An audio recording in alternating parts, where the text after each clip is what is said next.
The drawer was still open under her hand when she heard the footsteps. Not the polite, measured footsteps of staff, the other kind. The kind that belonged to a man who had never once in his life needed to announce himself before entering a room. Ayana Kamara did not move. She could not afford to move.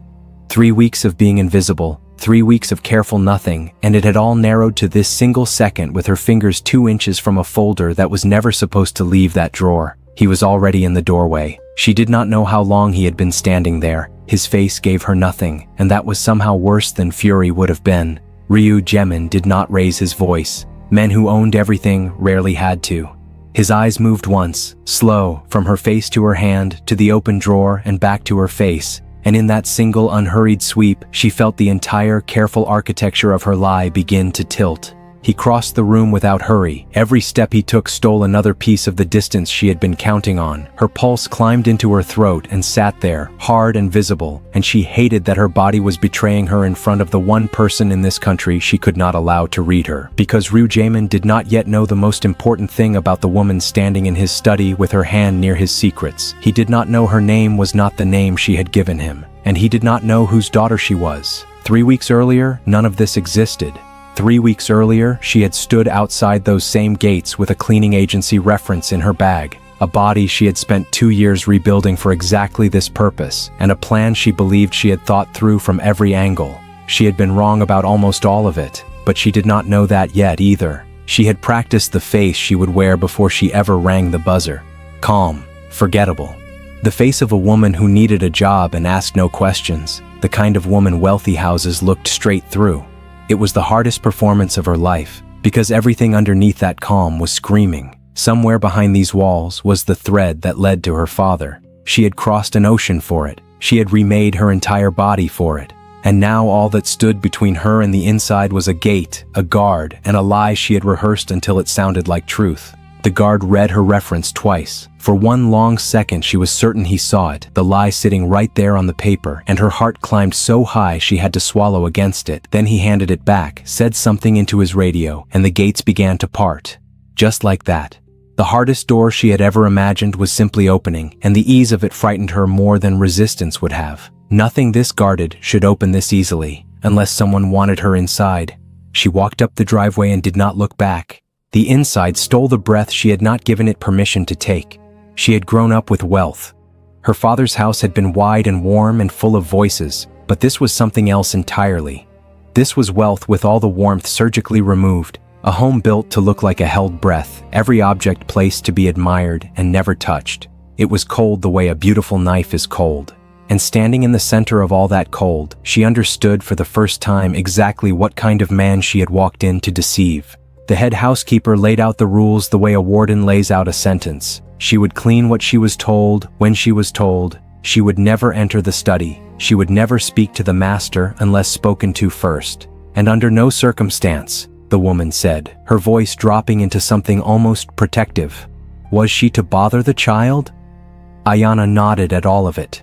She filed the word study away like a coal she would carry until it was time to use it. And she asked, very lightly, as though it barely mattered what the child's name was. That was when she saw the boy. He was watching her from the turn of the staircase, half hidden behind the banister, so still she had almost walked past him. Ryu Kai, 9 years old, with his father's bones and somebody else's sadness sitting in his eyes. He did not smile. He did not hide either. He simply watched her the way children watch something they have not yet decided whether to trust, and something in the careful stillness of him reached into her chest and closed a fist around it. She had come here for her father. She had not planned on this boy at all. By the third morning, she had learned the rhythm of the house. The boy did not eat. That was the first thing she noticed that nobody else seemed to. A plate would be set in front of him and removed an hour later, almost untouched, and no one in that cold, beautiful house seemed to find it strange anymore. They had simply absorbed his silence into the architecture, one more thing that did not move. But Ayana had buried a father. She knew exactly what grief looked like when it learned to sit quietly at a table, and she could not stop herself. She did not coax him. She did not crouch down and use the bright false voice adults use on grieving children. She simply set a small plate beside her own work, cut a piece of fruit into the shape of something silly without making any announcement about it, and slid it across the marble within his reach. Then she went back to her work and said nothing at all. For a long moment the boy did not move. And then, so quietly she almost missed it, she heard the small scrape of the plate being pulled closer. He laughed. It was small, almost nothing, a single broken sound he seemed surprised to have made, but it cracked something open in that kitchen that had been sealed for 14 months, and Ayana felt it land in her chest like a struck bell. She kept her eyes on the fruit. She did not make it a moment, because making it a moment would have frightened it away, but inside, something she had not budgeted for was beginning to bloom, dangerous and uninvited, in the exact place where her plan was supposed to be. Before we go any further, I need you to do one thing. If this story is already doing something to your pulse, if you can already feel it sitting in your chest, hit that subscribe button right now. This channel was built on one thing only: stories that make you forget you are even watching a screen. Every single time someone subscribes, it tells us that this level of storytelling is worth showing up for again. So if you are feeling it, subscribe, tell someone about this channel, and do not go anywhere, because you have absolutely no idea how deep this is about to go. After that morning, the boy began to find her. He would appear in the doorways of rooms she was cleaning and stand there until she noticed him. He started saving things to show her: a smooth stone, a drawing, a question he had been carrying for days. The staff watched it happen with something close to alarm, because the master's son did not attach to people, and here he was attaching to a cleaner who had arrived out of nowhere with a reference and a quiet smile, and the one person who noticed it most was the one person Ayana had been trying hardest to avoid. Jaemin first saw it from the corridor. He had come home early, which he never did, and the sound stopped him at the threshold before he understood what it was. His son was laughing. The boy who had not laughed since the morning they buried his mother was sitting on the kitchen floor laughing at something the new cleaner had said, and Jaemin stood in the dark of the corridor and could not make himself walk into the light of that kitchen. He watched instead, and he felt something move in his chest that he had no language for anymore. He had carried his own grief the way he carried everything, locked in a room nobody was allowed to enter. He had decided long ago that feeling was a weakness other men could afford and he could not. And now this woman, this stranger, had walked into his house and done in 3 days what an army of specialists had failed to do in 14 months. She had reached his son. His heart, which he had trained for years to stay perfectly still, did something it had no permission to do. It moved toward her before he could stop it. He spoke to her that evening for the first time. He did not thank her. Men like him did not know how. He stood several careful feet away and asked her a single question about his son in a voice stripped of everything, and she answered him simply, without flattery, without fear, looking him directly in the eye in a way almost no one in his life still dared to. And that, more than anything, was what undid him. She was not afraid of him. In a world built entirely from other people's fear of him, she stood in his living room and was simply not afraid. He did not know what to do with that. He found he did not want her to leave. Alone that night, she turned the photograph over. Her father's face looked back at her, broad and proud and gone, and she pressed her thumb against the glass as if she could reach him through it. She had come to this house to use these people, to take what she needed from a cold, dangerous man and disappear before any of them ever learned her real name. That had been the entire plan, but the boy had laughed, and the father had looked at her like she was the first warm thing he had seen in a year, and now the plan had a crack running straight through the center of it. She did not yet know how deep that crack would go. The gym was the one place she allowed herself to feel like herself. Every dawn before the house woke, she trained, not for vanity, for the mission. The body she had built across 2 brutal years was the body that had gotten her through those gates, strong and capable and ready for whatever the inside of this world demanded. She moved through her sets with the discipline of a soldier, and for 1 hour each morning she was not a cleaner and not a liar and not a grieving daughter. She was simply a woman who had decided exactly who she was going to become. And then a shadow fell across her bench. He was the kind of man rooms rearranged themselves around. Darius Kalu did not walk into the gym so much as occupy it, and he was used to being noticed the instant he did. Wealth sat on him like a second skin. Power sat under that. He had built a life across 3 countries on the simple law that whatever he wanted eventually became his, and he had never once been given a reason to question it. He swept his eyes across the room out of habit, expecting the usual small adjustments in posture, the usual awareness, and the woman at the weight rack did not look up. That was all it took. A woman who did not notice him was a puzzle, and Darius Kalu had never in his life walked away from a puzzle. He watched her finish her set with a focus that had nothing performative in it, watched her move like someone with a reason, and decided in that moment that he would have her attention before he left the building. He crossed the room. He made his opening light, harmless, a single easy comment about her form, the kind of thing 100 women had melted under. She gave him a flat, unbothered answer and went back to her set. He had never wanted anything more in his life. Pause for just a second. If you are still watching right now, get into those comments and drop your location and the exact time you are watching this, because this channel reaches further than most people realize, and I want to see where you are in the world. And while you are down there, leave the one emoji that perfectly describes what you are feeling in this exact moment. Just one. Let me see it. Now stay close, because the man who just walked into Ayana's morning is about to become the most dangerous mistake either of them has ever made. By the third morning, the conversation ran 20 minutes. She told herself it was harmless. She told herself a wealthy stranger with too much charm and too much time was nothing, a distraction at most, and that letting him talk cost her nothing and might even sharpen the cover she was building.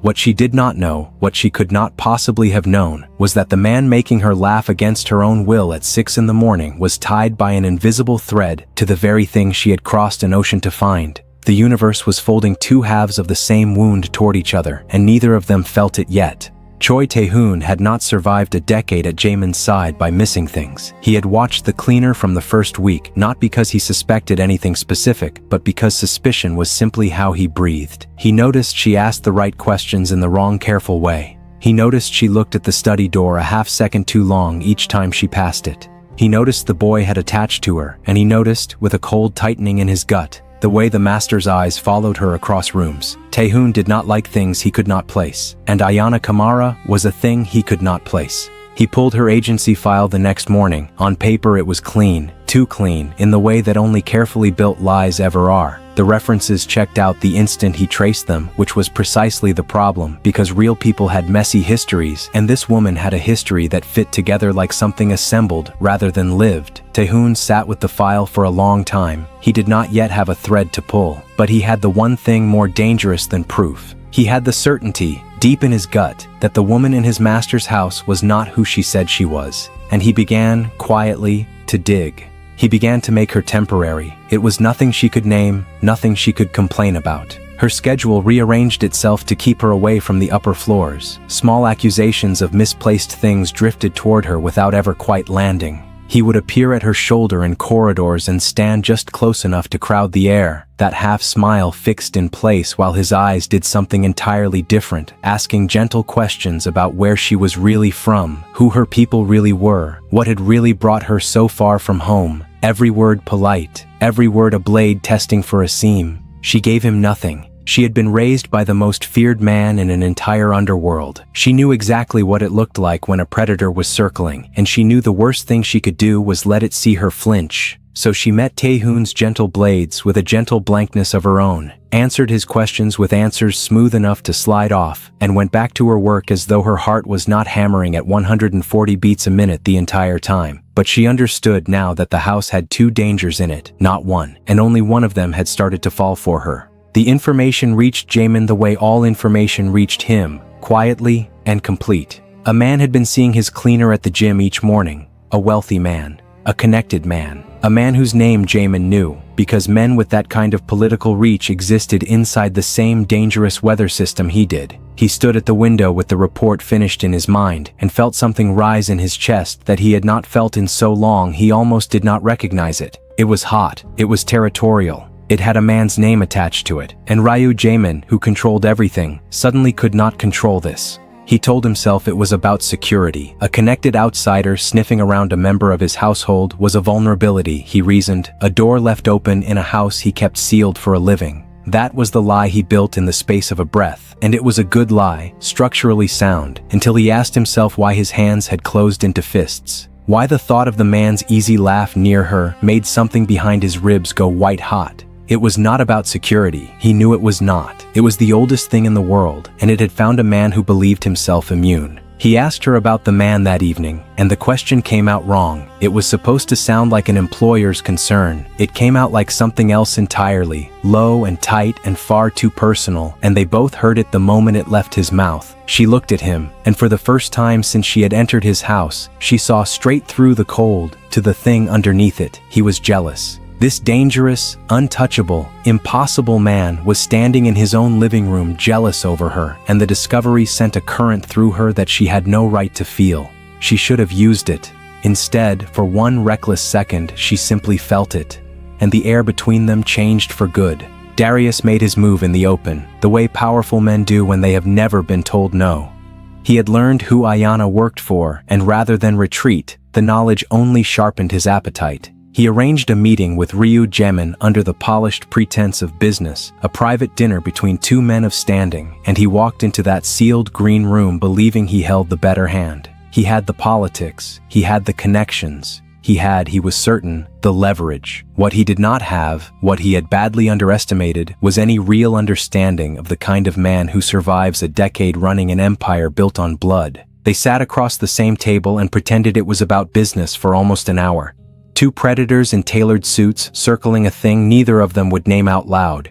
The wine was poured, the pleasantries were exchanged, and underneath every polite word ran a second conversation, the real one, in which each man was telling the other that the woman they were not discussing belonged to him. Darius smiled more, Jaemin smiled less, and when Darius finally let his confidence carry him one sentence too far, when he made the smallest possessive reference to a woman he had no claim to, the temperature in that green room dropped straight through the floor. Jaemin did not raise his voice. He never did. He set down his glass with a precision that was somehow more frightening than any shout, and he said a single sentence so quiet that Darius had to lean in to catch it. He did not know exactly what was said, but the blood left Darius Kalu's face. The confident smile curdled and died, and a man who had never been afraid of anything understood in real time that he had just walked into the den of something far older and far colder than his politics could touch. Darius stood. He left without finishing the meal, and in the elevator down, his fear curdled into something far more dangerous. Wounded pride. Wounded pride is the most expensive emotion a powerful man can carry. Darius did not absorb the humiliation and walk away the way a wiser man might have. He reached instead for the only weapon he truly trusted, the quiet network of people who owed him and feared him across 3 countries. Within 72 hours, a plan was in motion that had nothing to do with romance anymore. A car was arranged, a route was studied, a night was chosen, and on a rain-slicked street where Ryu Jaemin's vehicle slowed at a familiar corner, men who had been paid in untraceable favors were already waiting in the dark. It happened in seconds. The first sound was not a shout but a sharp crack that split the quiet street in half, and then the night came apart all at once. Glass, tires, the wet shriek of a vehicle thrown sideways against its own momentum. Ryu Jaemin had survived a decade of nights exactly like this one, and the instincts that decade had carved into him took over before his conscious mind had finished registering the danger. He was moving before the second sound, low and fast and already counting exits, his body remembering things his comfortable years had almost let him forget. He escaped by a margin measured in seconds, a graze at the temple, a torn shoulder, a heart hammering at a number he would never admit out loud. He pressed his back against a cold wall in the dark while the men who had come for him swept the wrong direction, and he stood there breathing, alive and absolutely certain of exactly who had sent them. There was no fear in him now. The fear had burned off in the first 3 seconds and left behind something far worse for the man who had caused it. A cold, total, patient clarity. Darius Kalu had just made the last mistake of his career. Jaemin did not retaliate the way Darius expected. That would have been beneath the lesson he intended to teach. He retaliated with the one thing more devastating, with everything Darius Kalu had built his untouchability upon, and he took it apart from the inside. He went down into a windowless concrete room, and he began to make calls, the kind that left no record anywhere, reaching out to men he had quietly saved across the years, men in positions Darius had assumed were beyond anyone's reach. One by one, Jaemin called in debts that had been waiting patiently in the dark for exactly a night like this. It happened from every direction at once. A regulatory inquiry here, a withdrawn alliance there, a door that had always opened for Darius now mysteriously sealed, a whisper in the right ear that turned a powerful friend into a cautious stranger overnight. Darius Kalu woke one morning to find the architecture he had spent a decade building beginning to crack beneath his feet, and by the time he understood that it was not bad luck but a deliberate surgical dismantling, the damage had already moved beyond anything he could reverse. He had reached for a crime boss with politics. He was learning, far too late, that the crime boss had reached back with something colder. By the end of the week, Darius Kalu had one move left. The man who had walked into a gym believing the whole world bent toward him was now a man with a target on his back and the ground vanishing beneath his feet. The connections that had made him untouchable were gone, peeled away one by one until he stood exposed and alone, and the longer he stayed in the city, the more certain his end became. So he did the only thing left to a man who has lost everything but his life. He ran. He fled the city in the dark, his name already dissolving from the doors that had once swung open at its mention, and he did not look back. Jaemin won, completely, and felt nothing like a winner. He stood at his window when it was finished and understood that he had just burned a man to the ground over a woman he had no right to. A woman who was technically his cleaner. A woman he had never so much as touched. He had told the whole world she was nothing to him, and he had just dismantled an empire to keep her safe. The contradiction sat in his chest like a stone. He did not yet know that the man he had destroyed was bound by an invisible thread to her past. He only knew that something in him had changed shape, and there was no changing it back. While Jaemin burned an empire over her, Ayana found the thread she had crossed an ocean to pull. It was in the study she had been forbidden to enter. It was in a folder she should never have touched, and what she read there did not lead where she had spent 2 years believing it would. The men who had engineered her father's destruction were not faceless ghosts of the underworld. They were two specific men, working as one. One of them had used political machinery to mark her father for death. The other had executed it from inside the criminal world. And as the names resolved on the page, the floor of her entire understanding gave way beneath her. Darius Kalu, Choi Tae-hoon, the man from the gym, the one who had made her laugh against her will at dawn, the one Jaemin had just destroyed, and the lieutenant inside this very house, the one who had been circling her with his cold half-smile since the day she arrived. The two of them, together, had killed her father. The man she had been falling toward and the man she had been hiding from were the architects of the wound that had brought her here, and Ryu Jaemin, the dangerous man she had infiltrated, the man whose son loved her, had just unknowingly avenged her father without ever learning his name. She had the answer, and the answer changed everything. She had come to this house to use a dangerous man and disappear, but the dangerous man had grieved like she grieved, and his son had laughed for the first time in over a year because of her. And now she had learned that this same man had, without knowing it, brought her father's killer to ruin. Every reason she had to leave had quietly become a reason to stay. She stood in that forbidden study with 2 years of certainty collapsing around her and realized she no longer knew what she had come here to do. And that was the exact moment she heard the footsteps in the corridor.